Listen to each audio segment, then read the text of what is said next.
Partie 1. L'ordre de l'ombre et le paradoxe de Valindaba. Novembre 1989. Dans les entrailles d'une forteresse de béton brut, à 25 km à l'ouest de Pretoria, un ingénieur principal fixe une feuille de papier à en-tête officielle. Le silence dans le bunker n'est rompu que par le ronronnement des systèmes de filtration d'air. Le document est signé de la main même du nouveau président, F.W. de Klerk. L'ordre est d'une simplicité brutale, presque absurde au regard de 2 décennies de labeur acharné. Démanteler chaque arme nucléaire, détruire toute la documentation technique, fondre les cœurs d'uranium, effacer toute trace, comme si le programme n'avait jamais existé. Ici réside la plus grande contradiction de l'histoire nucléaire moderne. L'Afrique du Sud vient d'achever ce que les experts considèrent comme le programme nucléaire le plus efficient de la planète. Alors que le projet Manhattan a englouti plus de 20 milliards de dollars, valeur actuelle, et que les programmes soviétiques ont drainé les ressources vitales d'un empire pendant des décennies, Pretoria a bâti son arsenal pour environ 800 millions de rands, soit 400 à 500 millions de dollars américains. Moins de 1% du budget total de la défense nationale sur 20 ans. Pour ce prix, 6 dispositifs opérationnels attendent dans des coffres de haute sécurité et un 7e est en cours d'assemblage. Ce n'est pas une reddition face à des inspecteurs, c'est une auto-suppression délibérée d'une prouesse technique inégalée. Le récit commence 30 ans plus tôt, sur une parcelle de prairies arides appelée Pelindaba.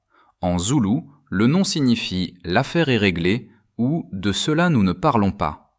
Le ton est donné. L'Afrique du Sud possède alors des réserves massives d'uranium, plus de 40 000 tonnes exportées vers les États-Unis et le Royaume-Uni après 1945. Mais l'uranium brut, le yellow cake, est inutile pour une bombe. Il contient seulement 0,7% de l'isotope fissile uranium-235.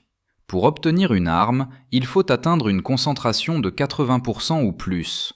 En 1967, alors que le monde refuse de vendre au pays les technologies sensibles, les ingénieurs sud-africains proposent une solution radicale, l'enrichissement aérodynamique par parois stationnaires.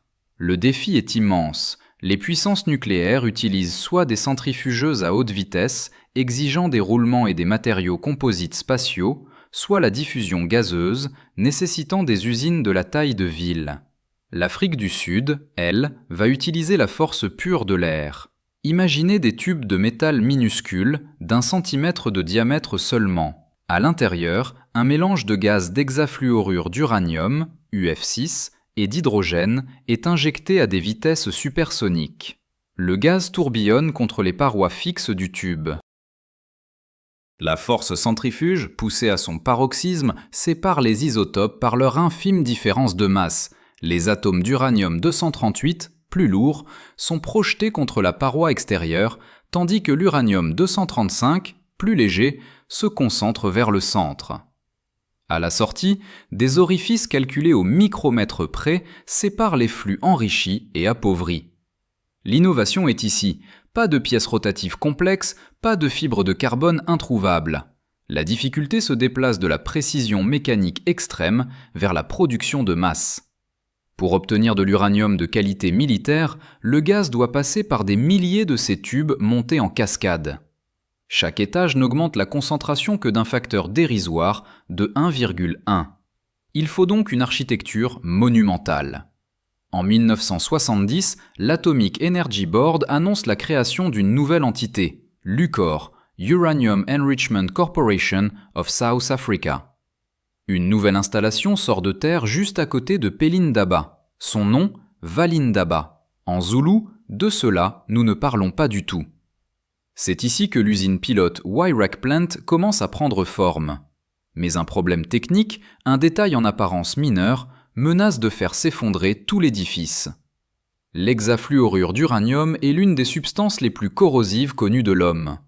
Au contact de la moindre trace d'humidité, il réagit pour former de l'acide fluorhydrique qui dévore l'acier, le verre et les poumons des ingénieurs. Le point critique ? Les joints d'étanchéité des compresseurs. Là où l'arbre rotatif entre dans la chambre de compression, il existe des micro-espaces. Si l'UF6 s'échappe, l'efficacité s'effondre et la contamination devient mortelle. Pretoria tente d'importer des joints spécialisés d'Europe par des canaux secrets. Les cargaisons sont interceptées, les commandes mystérieusement annulées. Le pays est seul. Une équipe de mécaniciens de Valindaba s'enferme pendant des mois. Ils testent des polymères fluorés qui échouent. Ils tentent des accouplements magnétiques sans contact, trop coûteux à produire à l'échelle requise. Finalement, ils développent une solution hybride, des joints à face mécanique en matériaux traités chimiquement, soutenus par un système de gaz tampon qui crée une pression positive. Cette barrière de gaz inerte empêche physiquement l'UF6 de s'approcher de l'ouverture. Ça fonctionne. Pourtant, en 1974, alors que la Highway Plant est en cours de mise en service, le temps presse. Les États-Unis coupent tout approvisionnement en combustible nucléaire. Les ingénieurs travaillent 24 heures sur 24. Ils découvrent que la disposition des tubes séparateurs est instable. Trop proche, les turbulences détruisent l'effet de séparation. Trop éloigné, l'enrichissement chute. La cascade est redessinée 3 fois. À la fin des années 70, l'usine produit enfin son premier lot d'uranium enrichi à 80%. La Y-Plant, malgré ses fuites et ses inefficacités chroniques, produit environ 50 à 60 kg d'uranium par an, juste assez pour une bombe tous les 6 mois. Mais posséder le métal n'est que la moitié du problème. Il faut maintenant transformer ce gaz corrosif en un projectile métallique capable de déclencher l'apocalypse. Et pour cela, les ingénieurs vont devoir maîtriser une métallurgie que même le projet Manhattan avait mis des années à dompter. Partie 2. L'alchimie interdite et le sanctuaire de Circle. 12 avril 1982. À l'intérieur du bâtiment Circle, une structure monolithique nichée au cœur du complexe de Gérotech, un ingénieur en blouse blanche retient son souffle. Devant lui, sur une balance de précision calibrée au milligramme, repose un projectile d'uranium métallique. Ce fragment d'argent terne, à peine plus gros qu'un poing, pèse pourtant près de 7 kg. C'est le résultat de mois de cauchemars métallurgiques. Chaque gramme de ce métal a coûté plus cher que son poids en platine, non seulement en ressources, mais en ingéniosité brute pour surmonter un embargo mondial total. Le passage du gaz à l'arme est le véritable goulot d'étranglement du programme. Transformer l'hexafluorure d'uranium, UF6, un gaz instable et corrosif, en composant solide pour une bombe est une épreuve de force chimique. On ne se contente pas de chauffer le gaz pour le couler dans un moule.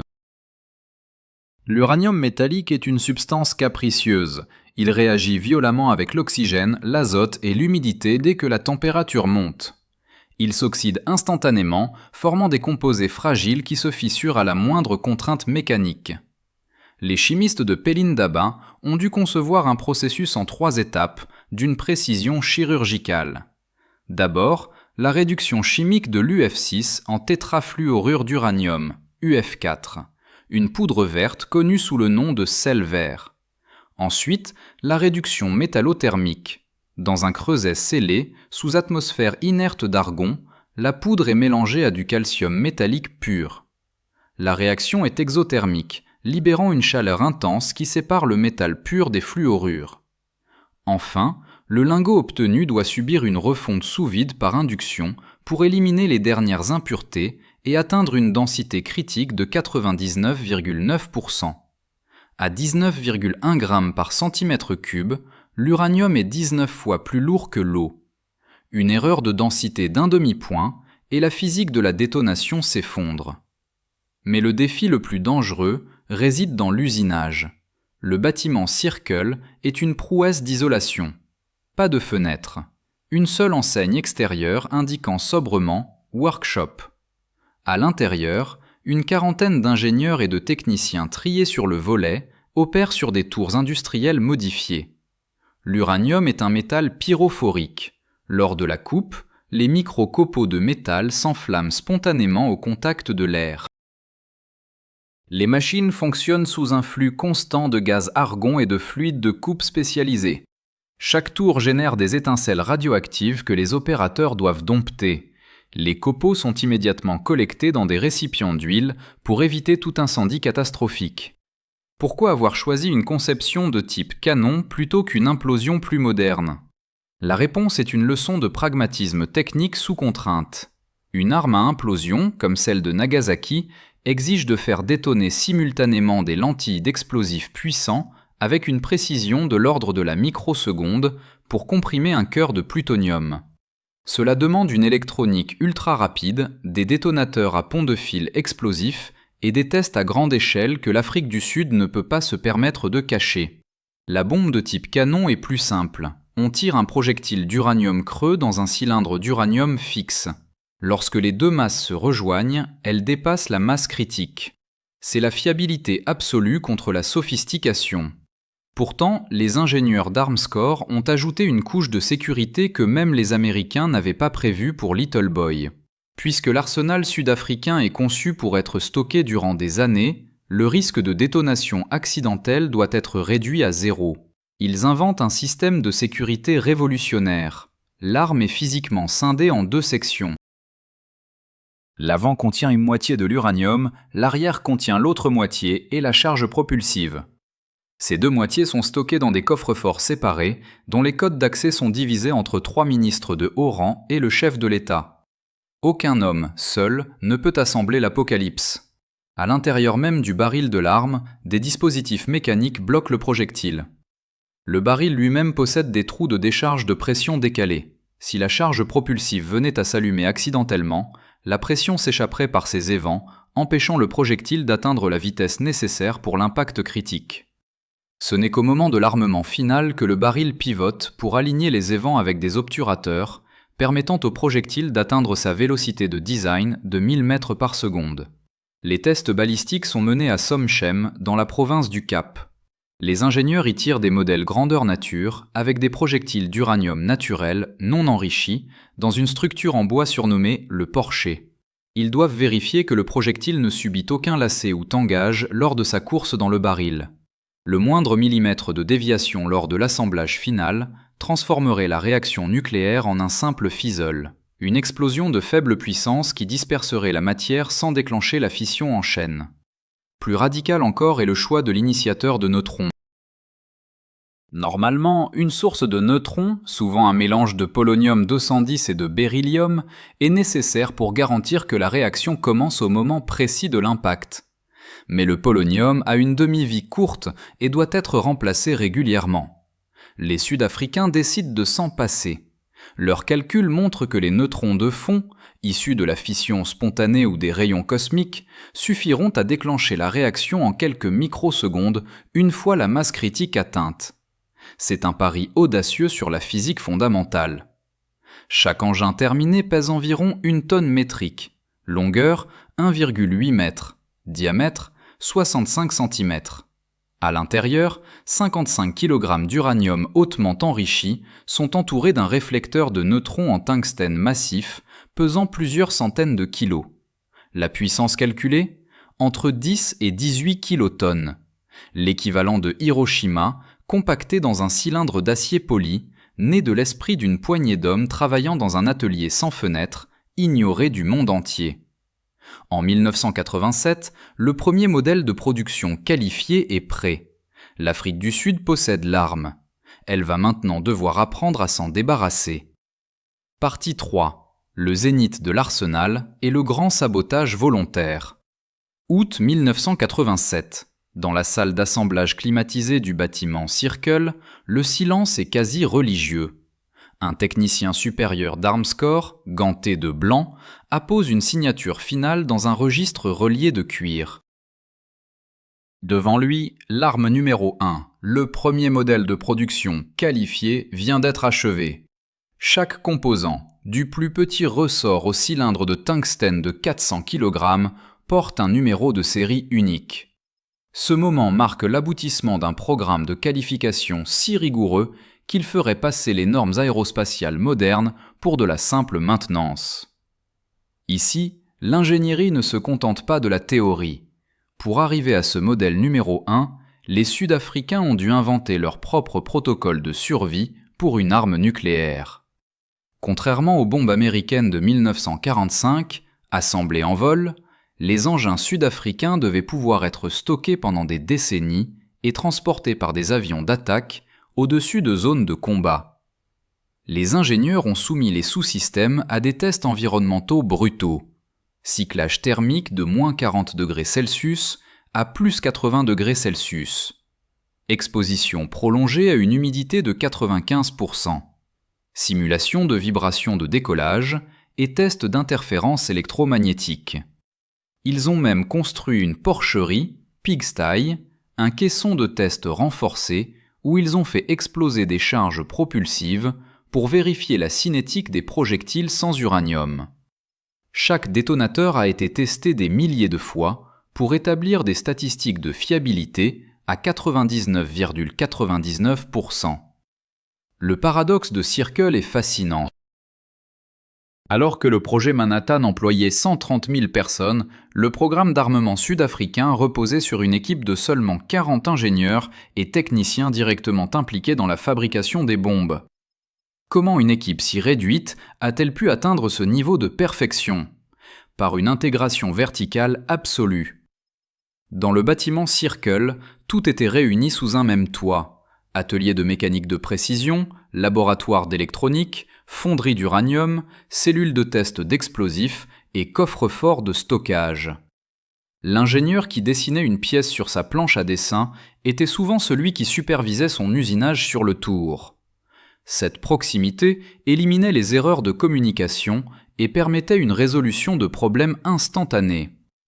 La sécurité interne atteignait des sommets de paranoïa productive.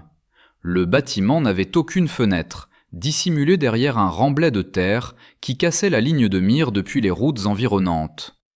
Chaque matin, l'uranium hautement enrichi, HEU, sortait du coffre-fort sous une double escorte.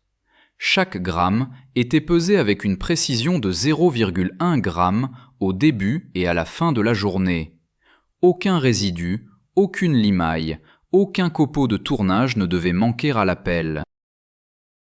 Les livraisons d'uranium entre Pelindaba et Circle se faisaient de nuit, dans des véhicules banalisés, changeant d'itinéraire à chaque trajet. Mais alors que l'Afrique du Sud dispose enfin d'un arsenal crédible, 6 dispositifs prêts, un 7e en cours de montage, avec une puissance cumulée dépassant les 100 kilotonnes, le sol politique commence à se dérober. En 1988, la bataille de Cuito-Cuanavale en Angola marque un tournant. Le coût de la guerre devient insupportable. À l'Est, le mur de Berlin vacille. La menace communiste, qui justifiait l'arsenal nucléaire comme ultime recours, s'évapore. Nelson Mandela, prisonnier depuis 27 ans, devient le symbole d'un changement inévitable. Novembre 1989. Le nouveau président F.W. de Klerk réunit ses conseillers les plus proches. Sa décision est prise. L'Afrique du Sud doit sortir de son isolement international pour survivre économiquement. Mais il y a un problème de taille. Il ne peut pas rejoindre le traité de non-prolifération nucléaire, TNP, tout en possédant des bombes secrètes. Et il refuse de laisser un arsenal nucléaire à un futur gouvernement dirigé par l'ANC. L'ordre tombe, sec, définitif, détruisez tout. C'est ici que commence l'un des défis d'ingénierie les plus étranges de l'histoire. Comment désinventer une technologie ? Comment démanteler des armes conçues pour être inviolables ? Les ingénieurs de Circle, les mêmes qui avaient passé 8 ans à perfectionner chaque soudure, reçoivent l'ordre de procéder à l'ingénierie inverse. Le protocole de démantèlement est systématique. Chaque arme est d'abord photographiée sous tous les angles dans son état opérationnel. Les registres de construction sont consultés. Puis, dans un silence de deuil, les techniciens commencent le désassemblage. Les cœurs d'uranium sont retirés avec une précaution extrême. La couche protectrice de nickel, appliquée par galvanoplastie pour prévenir la corrosion, doit être décapée chimiquement. L'uranium est ensuite découpé en petits blocs informes pour empêcher tout remontage rapide. Ces blocs sont transportés vers Pelindaba, où ils sont jetés dans des creusets en graphite et fondus sous vide à plus de 1130 degrés Celsius. L'uranium de qualité militaire redevient des lingots standardisés. perdant sa forme d'arme pour devenir un simple stock de métal hautement enrichi. Pour les composants non nucléaires, le sabotage est total. Les systèmes de sécurité mécanique, fruits de milliers d'heures de R&D, sont passés à la presse hydraulique. Les charges propulsives sont brûlées dans des fosses sécurisées. Les carcasses d'acier des bombes sont découpées au chalumeau. Tout ce qui pourrait constituer un kit pour une future bombe est réduit en poussière ou en ferraille. Cependant, au milieu de cette frénésie de destruction, un ingénieur visionnaire comprend une chose cruciale. Un jour, des inspecteurs internationaux viendront. Ils ne croiront pas l'Afrique du Sud sur parole. Prouver qu'on a détruit quelque chose qui était secret est presque plus difficile que de le construire. Il ordonne alors de conserver les preuves du crime. Les registres de pesée, les journaux de bord des usines d'enrichissement, les photos du démantèlement et les numéros de série des composants détruits.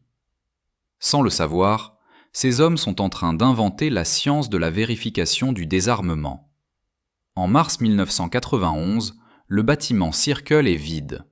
Les tours automatiques sont nettoyées, les chambres fortes ouvertes et décontaminées. Le programme nucléaire sud-africain n'existe plus que sur des microfilms cachés et dans la mémoire d'une quarantaine d'hommes liés par le secret. Le monde ignore encore tout.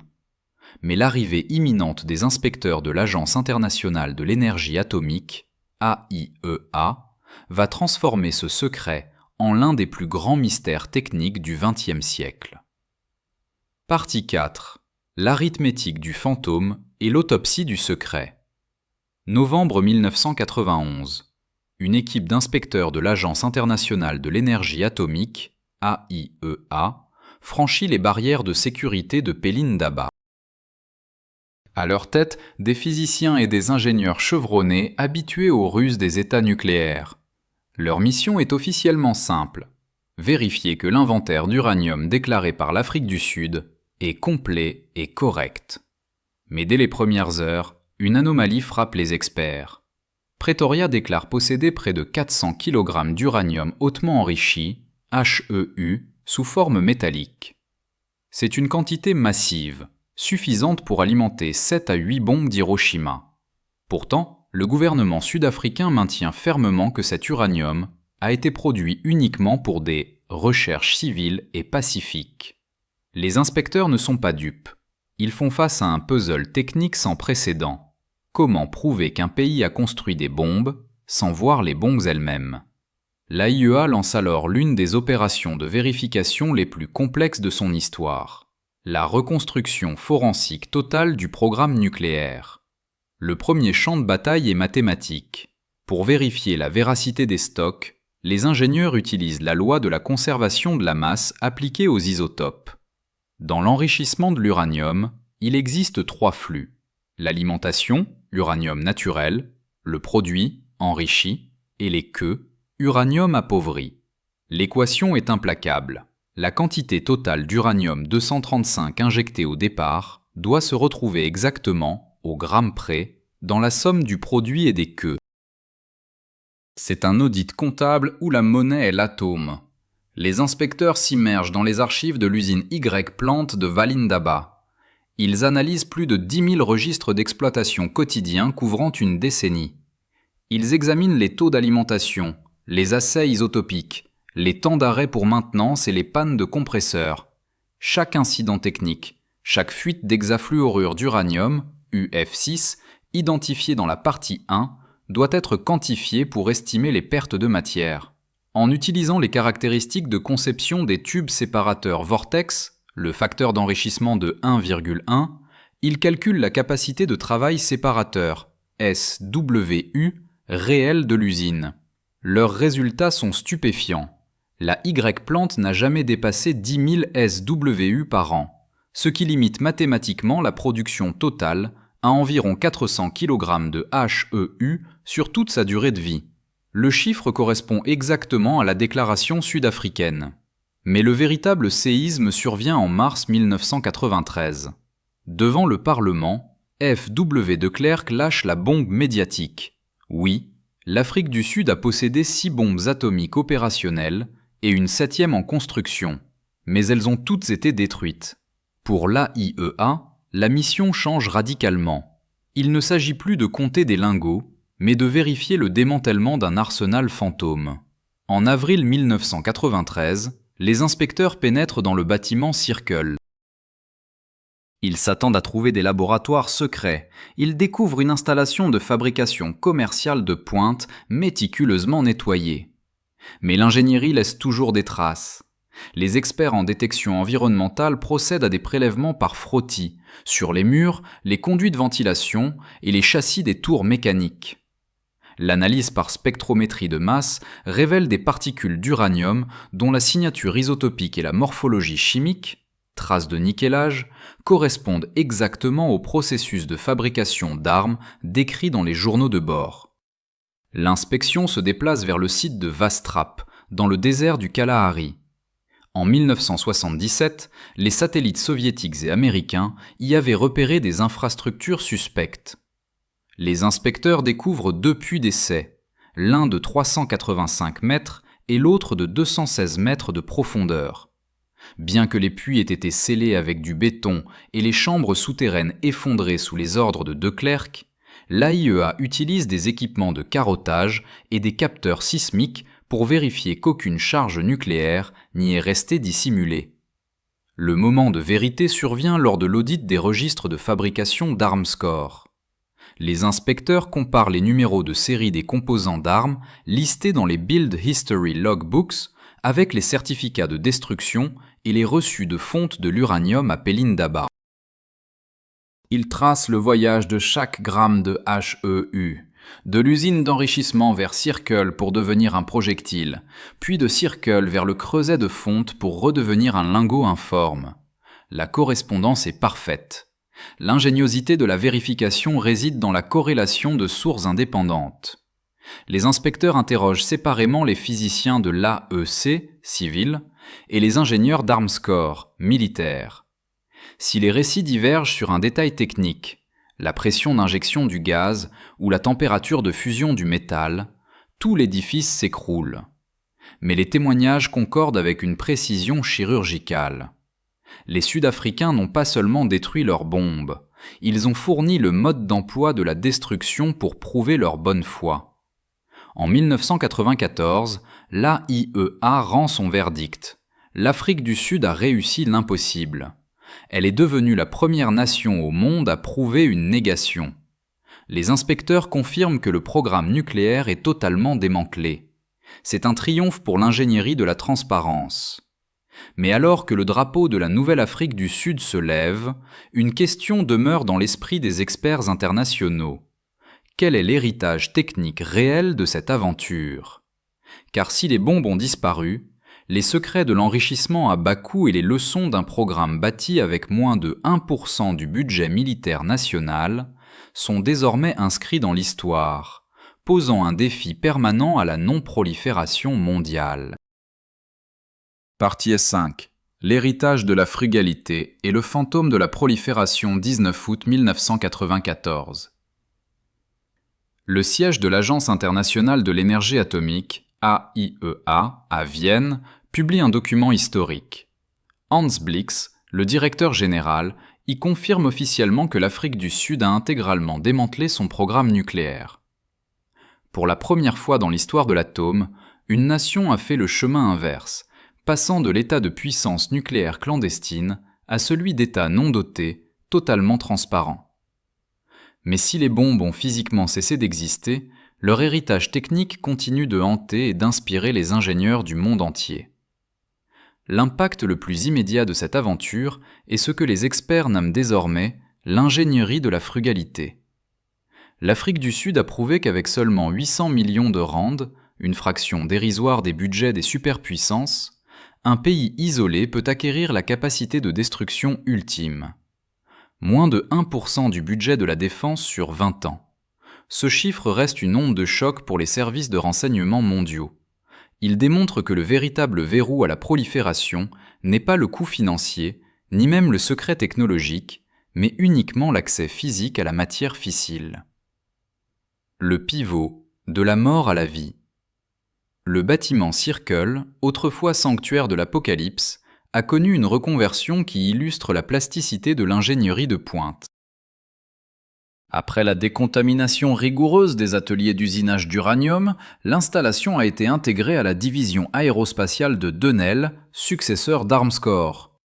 Les ingénieurs qui manipulaient les projectiles d'uranium-235 ont appliqué leur maîtrise des tolérances micrométriques et de la métallurgie des matériaux denses à la conception de turbines et de systèmes de guidage pour missiles conventionnels. Mais le virage le plus spectaculaire s'est opéré à Pelindaba même. Le réacteur Safari 1, qui servait autrefois de banc de test et de source de neutrons pour les calculs de criticité des bombes, est devenu l'un des 3 plus grands producteurs mondiaux de molybdène 99, 99MO. Ce radioisotope est la pierre angulaire de la médecine nucléaire moderne, utilisée dans plus de 80% des procédures de diagnostic par imagerie, scintigraphie. Ironie de l'histoire technique, pour produire ce 99 mégaoctets de haute pureté, les ingénieurs sud-africains utilisent des cibles d'uranium enrichi. La maîtrise de l'enrichissement acquise pour la guerre sauve aujourd'hui des millions de vies chaque année, faisant de l'Afrique du Sud un leader technologique civil. La science de la vérification. Le modèle sud-africain. L'héritage le plus durable réside toutefois dans la science de la vérification. Avant 1991, l'AIEA inspectait des installations déclarées. Avec l'Afrique du Sud, elle a dû apprendre à enquêter sur un passé effacé. Les techniques de criminalistique nucléaire, Nuclear Forensics, développées lors de cette traque sont aujourd'hui des standards internationaux. Les inspecteurs ont appris à traquer les isotopes mineurs, comme l'uranium-234 et l'uranium-236, qui agissent comme des empreintes digitales. La proportion de ces isotopes dans les échantillons environnementaux prélevés sur les murs de Valindaba a permis de confirmer non seulement que de l'uranium avait été enrichi, mais aussi de retracer l'origine géographique du minerai et l'efficacité exacte des cascades de vortex. Cette méthodologie a servi de modèle pour les inspections ultérieures en Irak après la guerre du Golfe, ainsi que pour les négociations complexes avec l'Iran et la Corée du Nord. L'Afrique du Sud a laissé derrière elle un Blue Book de la transparence, la documentation totale. Les Build History Logbooks ont prouvé que la tenue méticuleuse de registres est la meilleure défense contre la suspicion. La conservation de la preuve par le sabotage. En conservant les pièces usinées et découpées, les ingénieurs ont permis aux inspecteurs de reconstituer la géométrie des armes sans pour autant disposer d'engins fonctionnels. L'équation du bilan de masse. L'utilisation de l'arithmétique isotopique pour prouver qu'aucun gramme d'uranium n'avait été détourné vers un marché noir ou un arsenal de réserve caché. Un paradoxe qui demeure. Pourtant, une ombre subsiste à Pelindaba. Environ 400 kg d'uranium hautement enrichi, HEU, restent stockés dans des coffres ultra sécurisés sous double sceau de l'État sud-africain et de l'AIEA. Ce métal, vestige de la Y-plante, est un rappel physique que l'on ne peut jamais totalement désinventer la connaissance. Si l'Afrique du Sud a choisi la paix, elle conserve le potentiel technique de son passé, gardé sous une surveillance internationale constante. Le secret de Valindaba et de Pelindaba nous enseigne une leçon vitale pour le XXIe siècle. L'ingéniosité humaine est une lame à double tranchant. Les mêmes tubes vortex qui séparaient les isotopes pour une arme à Hiroshima ont permis de comprendre les dynamiques des fluides supersoniques. La même discipline de fer qui a permis à 40 hommes de construire une force de frappe nucléaire dans le dos du monde entier a créé une industrie de pointe capable de rivaliser avec les géants mondiaux. La leçon de 1989 n'est pas seulement morale ou politique. C'est une leçon de design et de détermination. Elle montre que face à un problème jugé impossible par la communauté internationale, enrichir de l'uranium sans technologie importée, construire des bombes sans budget massif, prouver une absence sans témoin, la solution ne réside pas dans la force brute, mais dans l'élégance technique et la rigueur du détail. L'Afrique du Sud a prouvé que la plus grande réussite d'une ingénierie de destruction peut parfois être sa propre disparition, méticuleusement orchestrée. Aujourd'hui, alors